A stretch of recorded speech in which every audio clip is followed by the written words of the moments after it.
Estructura, switch. La estructura switch tiene un uso similar al de las estructuras if, y else if, que se pueden utilizar para realizar comprobaciones múltiples y ejecutar el bloque de código que cumpla con la condición. Sin embargo, la ventaja que nos ofrece la estructura switch frente a if y else if es que no depende de una condición que se tenga que cumplir, sino más bien que se entra directamente a todos los bloques de códigos contenidos dentro de las llaves de switch, momento en el cual se escoge al bloque de código que contenga el valor de la variable señalada en los paréntesis de switch. Y ese será el único bloque de código que se ejecutará.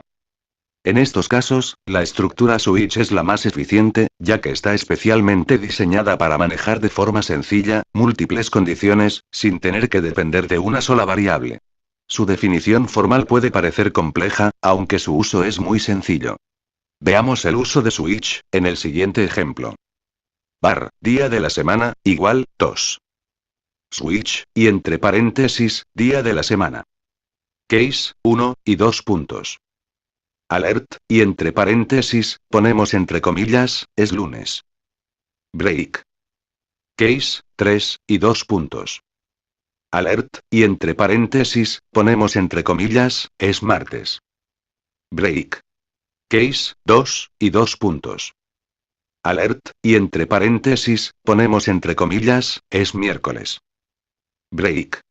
Case, 4 y 2 puntos. Alert, y entre paréntesis, ponemos entre comillas, es jueves. Break. Case, 5 y 2 puntos. Alert, y entre paréntesis, ponemos entre comillas, es viernes. Break. Case, 6 y 2 puntos. Alert, y entre paréntesis, ponemos entre comillas, es fin de semana. Break. Default. Alert, y entre paréntesis, ponemos entre comillas, ese día no existe. Pasemos a explicar lo realizado en estas líneas de código. Empecemos explicando, var, día de la semana, igual, tos. Con lo que estamos declarando una variable, a la que en este caso, le hemos dado el nombre de día de la semana. A la cual, le estamos pasando, el número 2, así que desde ahora, en cualquier parte del código, en la que se ponga, día de la semana, será como poner, o decir lo mismo que, tos. Pasemos a la siguiente línea de código. Switch, y entre paréntesis, día de la semana, y una apertura de llaves. Tengamos en cuenta, que cuando declaramos la estructura switch, se pretende, ejecutar solo un bloque de código. Que se encuentre dentro de sus llaves. Para ello, switch nos brinda la posibilidad de anotar una variable dentro de sus paréntesis.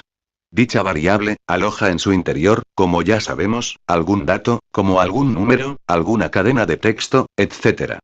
Por otra parte, si el valor interno de la variable que anotamos dentro de los paréntesis se encuentra anotado después de alguna palabra reservada case, que define la apertura de un bloque de código, dentro de las llaves de switch, se pasa a ejecutar dicho bloque de código, pasando por alto el resto de bloques de código. De lo contrario, si no se encuentra el contenido de la variable, en ninguno de los bloques de códigos, se ejecuta el bloque de código, que se encuentre definido después de la palabra reservada default. Bueno, sigamos explicando la siguiente línea de código. Case, 1 y 2 puntos. En esta línea de código, estamos diciendo lo siguiente. Empecemos explicando, ¿para qué sirve, case? La palabra reservada, case, vendría siendo la apertura de un bloque de código, entre muchos otros bloques de código. Case, ejecuta su bloque de código, solo en caso de que contenga anotado en su estructura, el valor, o dato, interno de la variable que anotamos dentro de los paréntesis de switch. En este caso estamos poniendo 1, seguido de 2 puntos.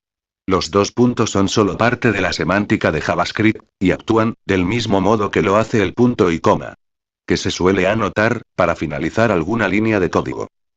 El número 1, vendría, a indicar el valor, o posible dato interno, que almacena la variable, de los paréntesis de switch. En este caso, case, ejecuta su bloque de código solo en caso, de que el valor, o dato interno de la variable, de los paréntesis de switch, coincida con su valor, que es 1. De lo contrario, se pasa por alto a este case, y se sigue analizando el resto de los bloques de código. Dicho esto, ahora podemos pasar a explicar, la línea de código que sigue. alert, y entre paréntesis, ponemos entre comillas, es lunes. En este caso, hacemos uso del método alert, para poder ver, en una ventana emergente, la cadena de texto. Es lunes. Este método alert, solo se ejecuta si case 1 puede ejecutar su código. Sigamos explicando la siguiente línea de código, en la que nos encontramos con la palabra reservada, break. Este break es muy importante, ya que por ejemplo, en el caso en el que el código de case 1 se cumpliera, y no tuviera la palabra reservada, break, se seguiría ejecutando también, el case, de la línea de código siguiente, sin evaluarlo, o sea sin comprobar si es correcto. Es muy importante entonces, utilizar break, para romper el ciclo. Logrando así, que el código, que esté después de break, ya no se ejecute. Siguiendo con nuestro código, más adelante tenemos case 3, y 2 puntos. Que contiene un código similar, al bloque de código anterior, que ya hemos explicado. Así que nos saltaremos esta explicación, hasta la parte de código en la que nos encontramos con default. Default ejecuta el código, que está dentro de su bloque, solo en el caso, en el que ninguno de los casos anteriores, se haya cumplido. O ninguno de los casos anteriores, corresponda a la variable que se quiere evaluar. Dicho esto, dentro de default, nos encontramos con alert, y entre paréntesis, ponemos entre comillas, ese día no existe. Dado el caso, en el que default ejecute su bloque de código, este método alert se ejecuta, y nos ayuda a ver, en una ventana emergente, la cadena de texto. Ese día no existe. Por otra parte, podemos apreciar, que el bloque definido en default, no contiene, la palabra reservada, break, que sirve para romper, o detener, el ciclo de ejecución del código que le sigue. La verdad, es que no es necesario usar break, porque dado que el bloque de código de default, es el último bloque de código, de la estructura switch, automáticamente se rompe el ciclo de ejecución de más código. Ya que no hay más código, que se podría ejecutar, dentro de la estructura switch.